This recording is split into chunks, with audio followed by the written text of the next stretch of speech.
বন্ধুরা দেখেইছেন ইন্টারন্যাশনাল মার্কেটের কারণে আজকের দিনে একটু গ্যাপ ডাউনে খুলেছে বাজার এবং তলার দিক থেকে উপরের দিকে রিভার্স করেছে।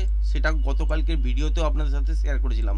কি বলেছিলাম যে যদি দেখা যায় যে এই সুইং লোটা যেটা হচ্ছে 25,240, এই জায়গাটা যদি ব্রেক করে তাহলে তলার দিকে কিন্তু 25,200 পর্যন্ত টার্গেট। আর এখানে এসে দেখতে হবে যে মোমেন্টাম আছে কিনা। মোমেন্টাম যদি থাকে তাহলে তলার দিকে কিন্তু এত দূর পর্যন্ত আসতে পারে, যেটা হচ্ছে 25,118 এই জায়গাটার কাছাকাছি, এই সুইং লোটার কাছাকাছি। এরপরে তলার দিকে কিন্তু এত দূর পর্যন্ত আসতে পারে, যেটা হচ্ছে 25,000 এই জায়গাটার কাছাকাছি পর্যন্ত। আর যেহেতু রেঞ্জ বাউন্ড টাইপের সিচুয়েশান, সেহেতু 25,000 হয়তো আসবে না, তার আগেই থেমে যাবে। আর যদি বড় সড়ো গ্যাপ ডাউন হয় তাহলে সেক্ষেত্রে এই সুইং লোগুলো খেয়াল রাখবেন এবং উপরের দিকের জন্যই কিন্তু ট্রেড বেরোতে পারে। মর্নিংয়ে যদি বেরোয় তাহলে কিন্তু স্ক্যাল্পিং আকারে ট্রেড করা যেতে পারে, খুব বড় মুভমেন্টের কিন্তু আশা করবেন না। এটাই কিন্তু কালকের দিনের সার বক্তা ছিল। আর আজকের দিনে দেখুন, যদি বাজার তলার দিকে গ্যাপ ডাউনে অনেকটা তলায় খুলেছে, সেখানে এইখানে ফার্স্ট সুইং লো তৈরি হয়েছে এই জায়গাটা। তারপরে সুইং লো যদি দেখেন ঠিক এই জায়গাটায় তৈরি হয়েছে। তারপরে সুইং লো যদি দেখেন ঠিক এই জায়গাটায় তৈরি হয়েছে। তারপরে সুইং লো যদি দেখেন ঠিক এই জায়গাটায় তৈরি হয়েছে। এবং প্রত্যেকটা সুইং লো যদি দেখেন, প্রত্যেকটা আগের সুইং লো এর ওপরে কিন্তু তৈরি হচ্ছিল। এখান থেকেই কিন্তু বোঝা যাচ্ছিল যে বাজারের মধ্যে একটা উপরের দিকেই যাওয়ার প্রবণতা আছে। সেখান থেকেই কিন্তু ট্রেড খুঁজে বার করা আজকের দিনে পসিবল হয়েছে। এইখান থেকে যদি দেখেন ঠিক টেকনিক্যাল অনুযায়ী, যারা টেকনিক্যালটা শিখেছেন তারা নিশ্চয়ই বুঝতে পারবেন। ঠিক এই জায়গাটা থেকে একটা কিন্তু সুন্দর ট্রেড আজকে মর্নিংয়েই কিন্তু স্ক্যাল্পিং আকারে পাওয়া গেছে। তারপরে যদি দেখেন ঠিক এই জায়গাটা থেকে, এই জায়গাটা থেকেও কিন্তু একটা সুন্দর ট্রেড আজকের দিনে বেরিয়েছে। তার আগে একবার ট্র্যাপ করার কিন্তু চেষ্টাও করেছিল ঠিক এই জায়গাটাতে। তারপর কি হয়েছে, এখান থেকে একটা সুন্দর ট্রেড বেরিয়েছে। তারপরেও একটা বেরিয়েছিল ট্রেড ঠিক এই জায়গাটা থেকে। আর যদি ব্যাক টু ব্যাক ট্রেডের কথা বলেন তাহলে এইখানেই কিন্তু আজকের দিনে ট্রেড বেরিয়েছে। আজকের দিনে এই ট্রেডটার মধ্যে বা এই জায়গাটার প্রলোভনে পা দিইনি কেন, কারণ তখন হচ্ছে একটা ট্রেড অলরেডি হয়ে গেছে আর নয়েজ কিন্তু বাজারের মধ্যে ছিল। তারপর নয়েজটা কাটিয়ে যখন একটা এই রকম নাগাদ বাজারের মধ্যে জায়গাটা তৈরি করলো, সেখান থেকে একটা মুভমেন্ট আশা করছিলাম, তো সেখানেই একটা টেকনিক্যাল মুভ পেয়েছি। তারপরে ব্যাক টু ব্যাক ওই কলটাকে কিন্তু শর্ট করে এত দূর পর্যন্ত একটা ট্রেডটাকে ম্যানেজ করার চেষ্টা করেছি। তারপর দেখতে পেয়েছেন আবার কিছুটা উপরে উঠে আবার তলার দিকে পড়েছে। আলটিমেট লাভ কিন্তু কিছু হয়নি। এইখান থেকে যে ওপর থেকে তলার দিকে পড়ার সময় যে মুভমেন্টটা এত দূর পর্যন্ত পাওয়া গিয়েছিল, এখান থেকে তলার দিকে পাওয়ার সময়তেও প্রায় একই কাছাকাছি পর্যন্তই মুভমেন্ট ছিল। মানে এই সব জায়গায় ওপরের দিকে যে কলটাকে শর্ট করেছিলাম সেই সময় ছিল 130-35 এই রকম জায়গায়। সেইটা থেকে এখানে তলার দিকে কিন্তু 100 পর্যন্ত।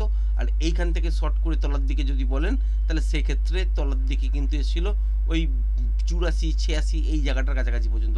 কিন্তু তার জন্য প্যানিক সহ্য করতে হতো, তো এত দূর পর্যন্ত হোল্ড করিনি।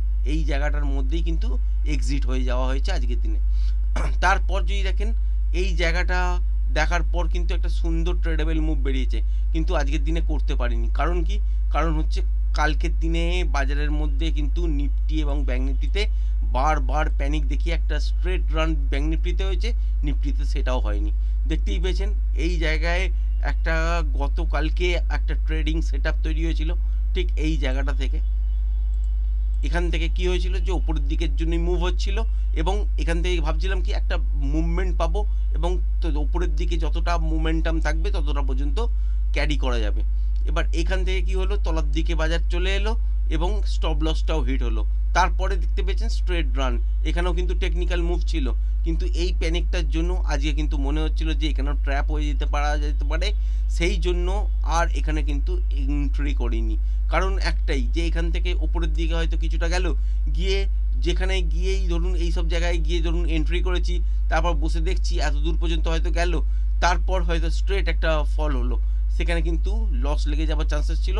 সেই প্যানিকটাই কিন্তু কালকের দিনের যে প্যানিকটা ছিল সেটাই কিন্তু আজকের দিনের ট্রেডের মধ্যে কিন্তু প্রতিফলন হয়েছে। এই জন্য এই ট্রেডটা কিন্তু আজকের দিনে আর ধরতে পারিনি। তা সত্ত্বেও বলবো এইখানে যে মুভমেন্টটা দেখতে পাচ্ছেন, এখানে নয়েজ তো ছিলই, তা সত্ত্বেও একটা মুভ, ট্রেডেবল মুভ কিন্তু আজকের দিনে পাওয়া গেছে। কিন্তু একটা জিনিস মনে রাখবেন, এই যে ব্লাইন্ড আপনার একটা মুভ চলছে বুল মার্কেটে, যে একটা ব্লাইন্ড মুভ হচ্ছে, এটা কিন্তু কেতন পারেখের সময়তেও হয়েছিল, হর্ষদ মেহতার টাইমে হয়েছিল, তারপরেও হয়েছিল। যখনই এই রকম টাইপের ব্লাইন্ড মুভ হয় সেই ক্ষেত্রে মনে রাখবেন এটা কিন্তু বুল রানেরই একটা নিশানি। আর এই বুল রান কখন যে বেয়ার রানে বদলে যাবে সেটা কিন্তু কেউ জানে না। ইন্টারন্যাশনাল মার্কেটের মধ্যে খুব একটা ভালো নিউজ কিন্তু কোথাও নেই। যদি আপনি জাপানের কারেন্সি দেখেন সেইখান থেকে বলছে প্রথম 0.25 এটা ইনক্রিজ করবে ইন্টারেস্ট রেটে, জাপানের ব্যাংক বলছে। তো এখান থেকে কি বোঝা যাচ্ছে, আগস্ট মাসেই কিন্তু আমরা দেখেছিলাম যে আগস্ট মাসে একটা 600 পয়েন্টের নিফটি কিন্তু তলার দিকে একটা একদিনেই একটা তলার দিকে মুভ ছিল বা গ্যাপ ডাউনে খুলেছিল। তো ওই রকম মুভ কিন্তু হতে পারে একটা স্টেটমেন্টের জন্য, কিন্তু বাজারের মধ্যে কি আছে, বুল রান আছে, সুতরাং কিছুই মানছে না, ক্রমাগত উপরের দিকে যেরমভাবেই হোক না কেন ম্যানেজ করে যাচ্ছে কনস্ট্যান্ট। এইটা কিন্তু খুব একটা ভালো সাইন নয়, এটা কিন্তু খেয়াল রাখবেন। যারা ইন্ট্রাডে ট্রেড করেন, সঙ্গে কিছু স্টক ক্যারি করেন, তারা কিন্তু মনে রাখবেন যে স্টক যখন তখন ব্লাইন্ড কিনে ফেলছেন হয়তো, কিন্তু এখনো পর্যন্ত যে বাজারের মধ্যে স্টেবিলিটি কোথাও নেই, একটা ডিপ আসতে হবে, সেটা যখনই আসুক না কেন তারপরে কিন্তু ইনভেস্টমেন্ট আসবে, তার আগে কিন্তু আসবে না। এখানে অনেক কিছুই বলা যেতে পারে, কিন্তু এতটা বড় ভিডিও হয়ে যাবে যেখানে অনেক কিছু জিনিস হয়তো বলতে বলতে আপনারা বোরিং হয়ে যাবেন। তাই ছোটোখাটো মতন বোঝার চেষ্টা করুন যে বাজারের মধ্যে কিন্তু সেই রকম ভালো কিছু সূচনা নেই।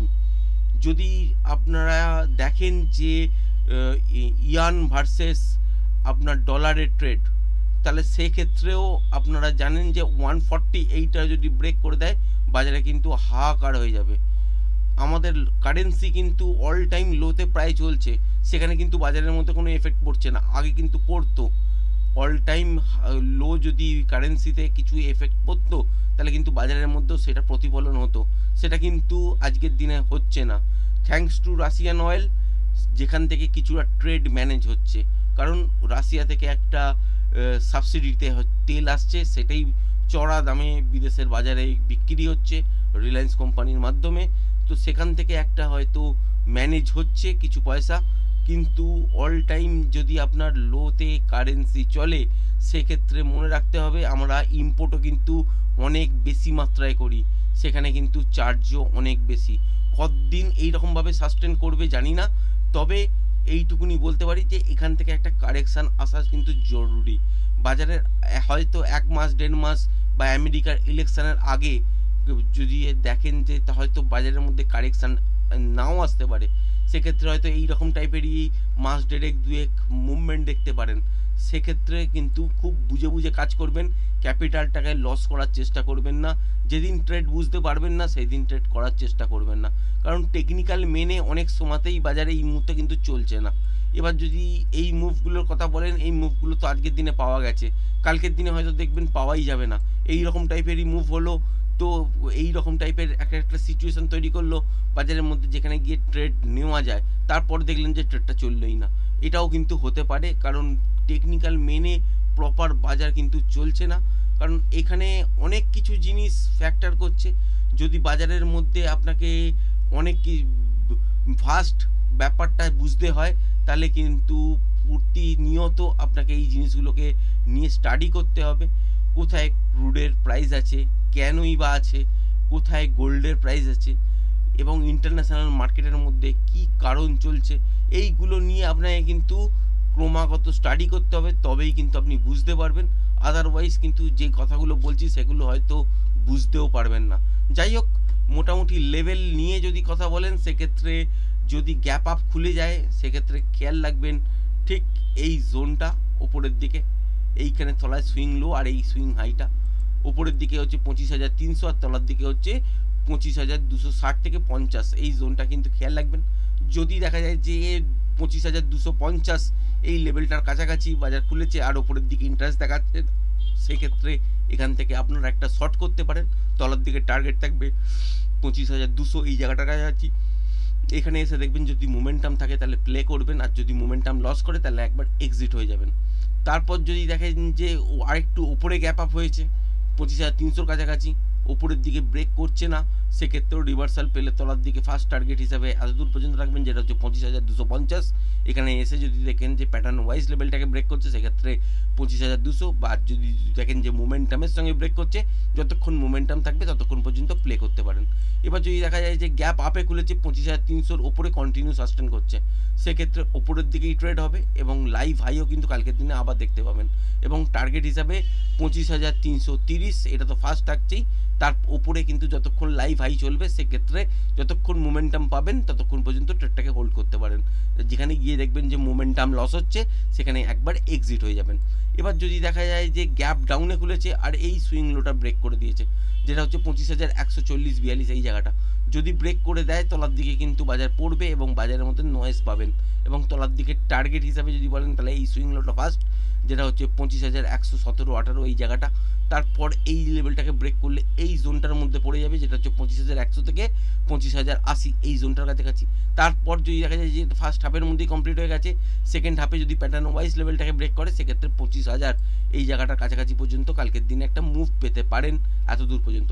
এবার যদি দেখা যায় যে বড় সড়ো গ্যাপ ডাউন হয়ে গেছে, হওয়ার পর দেখলেন যে ঠিক এই জোনটা কাছাকাছি খুলেছে 25,080 থেকে 25,100-র কাছাকাছি, এখান থেকে একটা বাউন্স ব্যাক পাবেন। সেখানে যদি রিভার্সাল সাইন পান তাহলে প্লে করবেন, আর যদি না পান তাহলে কিন্তু ওয়েট করবেন।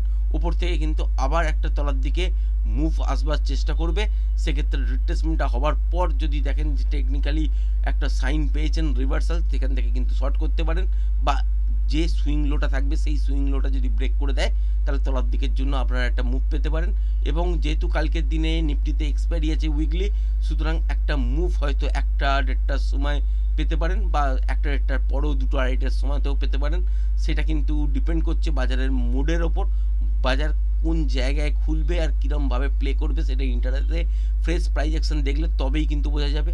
আদারওয়াইজ যে লেভেলগুলো আপনাদের সাথে শেয়ার করছি, এগুলো হচ্ছে পোস্ট মার্কেট আপনার একটা লেভেল, যে লেভেলটা ব্রেক করলে তলার দিকে বাজার আসতে পারে, বা একটা লেভেল ব্রেক করলে ওপরের দিকে যেতে পারে।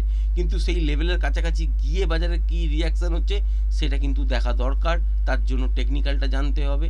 নইলে এই সব জায়গাতে কোনো দিন যদি ট্রেন্ডিং ডে হয়, সেখানে প্রফিট পাবেন, যেই দিন বাজারের মধ্যে নয়েজ থাকবে বা রেঞ্জ বাউন্ড থাকবে, সেই দিন হয়তো প্রফিটও পাবেন না, মিস করে যেতে পারেন। এবার ব্যাঙ্ক নিফটির ক্ষেত্রেও যদি দেখেন কালকের দিনে কি ঘটেছিল, কালকের দিনে কিন্তু একটা মুভমেন্ট পেয়েছেন এখান থেকে একদম স্ট্রেট ওপরের দিকে। আজকে কি দেখতে পেয়েছেন, গ্যাপ ডাউন দেখতে পেয়েছেন, এবং বাজারের মধ্যে এত নয়েজ ছিল যে একটা ট্রেডেবল মুভও কিন্তু বেরোয়নি। তারপর এইখান থেকে যদি একটা ট্রেড খুঁজতে যান, সেক্ষেত্রে কী হয়েছে, লসই হয়েছে আলটিমেট। সুতরাং ব্যাঙ্ক নিফটিতে যেদিন ট্রেন্ডিং টাইপের মুভ দেখবেন সেই দিন করতে পারেন, বা বেশ কিছুদিন এখন ব্যাঙ্ক নিফটিটাকে অ্যাভয়েড করতে পারেন। কারণ ক্যাপিটালটাকে যতক্ষণ আপনি সুরক্ষিত রাখতে পারবেন ততটাই ভালো, কারণ এটা হচ্ছে সার্ভাইভাল পিরিয়ড। এই জায়গাটা কাটিয়ে নেবার পর একটা ভালো মুভমেন্টের জায়গা আসবে কোনো না কোনো দিন, সেই দিন কিন্তু ক্যাপিটাল থাকা আপনার কাছে জরুরি, বা মার্কেটে আপনার টিকে থাকা জরুরি। সেই জন্যই কি যে ব্যাঙ্ক নিফটিতে ট্রেডের জায়গায় যদি মর্নিংয়ে কোনো সময় আপনারা নিফটিতে ট্রেড পান, তাহলে কিন্তু ছোটোখাটো ট্রেড করতে পারেন। এই জায়গাটা সার্ভাইভ করুন, তারপর একটা ভালো পিরিয়ড আসবে, সেইখানে কিন্তু মোমেন্টাম গেন করা যেতে পারে। তো সেই জায়গাগুলোকে কিন্তু ভেবে কাজ করবেন। এই সব জায়গায় যদি বারবার ট্রেড করেন, সেখানে ক্যাপিটাল লস হয়ে যাওয়ার চান্সেসই বেশি থাকবে। এবার ব্যাঙ্ক নিফটির ক্ষেত্রে দেখতে পাচ্ছেন যে উপরের দিকে সুইং হাই আর সুইং লো যদি দেখেন, সুইং হাই হয়েছে এইখানটা আর সুইং লো হয়েছে এখানটা, এইটা কিন্তু খেয়াল রেখে কাজ করবেন। কালকের দিনের জন্য স্ক্যাল্পিং ট্রেড এর ভেতরে আসতে পারে। যারা টেকনিক্যালটা শিখেছেন তারা বুঝতেই পারছেন যে যদি গ্যাপ আপ হলে 51,500-র কাছাকাছি যদি ব্রেক না করে সাস্টেন করে, সেক্ষেত্রে রিভার্সাল সাইন দেখলে একটা কিন্তু স্ক্যাল্পিং ট্রেড তলার দিকে বেরোতে পারে। উপর থেকে তলায় আসার সময় যেখানে গিয়েই মোমেন্টাম লস করবে, সেখানে গিয়ে একবার এক্সিট হয়ে যেতে হবে। আর যদি মোমেন্টাম থাকে, তাহলে সেক্ষেত্রে টার্গেট হিসাবে আপনারা 51,260-62 এই জায়গাটা পর্যন্ত আপনারা দেখতে পারেন। আবার যদি গ্যাপ ডাউনে করলে আর তলার দিকে যদি দেখেন যে 51,250-60 এই জোনটার ব্রেক করছে না, সেক্ষেত্রে এখানে রিভার্সাল সাইন পেলে ওপরের দিকের জন্য ট্রেড হতে পারে। আর যদি রিভার্সাল সাইন না পাওয়া যায়, তাহলে ট্রেড কিন্তু হবে না, চুপচাপ বসে দেখতে হবে। ফাইনালি এই রেঞ্জটাকে যদি ওপরের দিকে ব্রেক করে গ্যাপ আপে খোলে, বা ফ্ল্যাট খুলেও এই লেভেলটাকে ব্রেক করে একটা রিট্রেসমেন্ট নিয়ে তারপর যদি ৫১,৫০০-র উপরে কন্টিনিউ সাস্টেন করে, সেক্ষেত্রে এই গ্যাপটা ফিল হতে দেখবেন এবং টার্গেট হিসাবে ৫১,৭০০-৭৫০ পর্যন্ত দেখতে পারেন। এর ওপরেও যেতে পারে, সেক্ষেত্রে ইন্টারডেতে ফ্রেশ প্রাইস অ্যাকশন দেখে তবেই ডিসাইড করতে হবে যে বাজারের মধ্যে কি প্যাটার্ন তৈরি হচ্ছে, তবেই উপরের দিকে কতটা টার্গেট আসবে সেটা বুঝতে পারবেন। আদারওয়াইজ এইসব জায়গা থেকে রিভার্সাল সাইন দেখলে আবার কিন্তু শর্ট হতে পারে। আবার তলার দিকের জন্য যদি দেখেন যে গ্যাপ ডাউনে খুলেছে এবং ৫১,২৫০-৬০ এই জোনটাকে ব্রেক করে কন্টিনিউ মর্নিং থেকে সাস্টেন করছে, সেক্ষেত্রেও বাজার তলার দিকে পড়বে এবং তলার দিকে টার্গেট হিসাবে আপনারা দেখতে পাচ্ছেন এই যে সুইং লোটা আছে, এই সুইং লোটার কাছাকাছি যেটা হচ্ছে ৫১,১০০, আর ৫১,১০০-র কাছাকাছি এসে দেখবেন যে মোমেন্টাম আছে কিনা। যদি মোমেন্টাম থাকে তাহলে তলার দিকে কিন্তু হোল্ড করতে পারেন ৫১,০০০ পর্যন্ত, আর যদি এখানে প্যাটার্ন ওয়াইজ লেভেলটাকে ব্রেক করে সেকেন্ড হাফে, তাহলে সেক্ষেত্রেও ৫১,০০০ এই লেভেলটার কাছাকাছি পর্যন্ত টার্গেট হতে পারে। আর মুভমেন্টামের সঙ্গে যদি ব্রেক করে তাহলে এত দূর পর্যন্ত নাও আসতে পারে, যেখানে গিয়ে এই মুভটাকে দেখবেন যে লস হচ্ছে আপনার মোমেন্টাম, সেখানে গিয়েই আপনি কিন্তু একবার পজিশনটাকে বুক করে দিতে পারেন।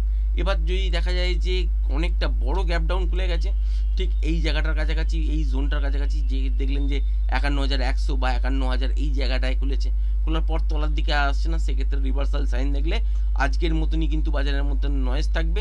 তা সত্ত্বেও ট্রেডেবল মুভ হয়তো কিছুটা পেতে পারেন মর্নিংয়ের দিকে।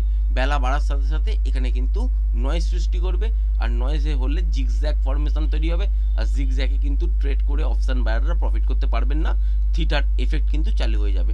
আশা করি ভিডিওটা পছন্দ হয়েছে। ভিডিওটা যদি পছন্দ হয়ে থাকে চ্যানেলটাকে অবশ্যই লাইক, শেয়ার, সাবস্ক্রাইব করবেন। আজকের ভিডিওটা এই পর্যন্তই, ধন্যবাদ।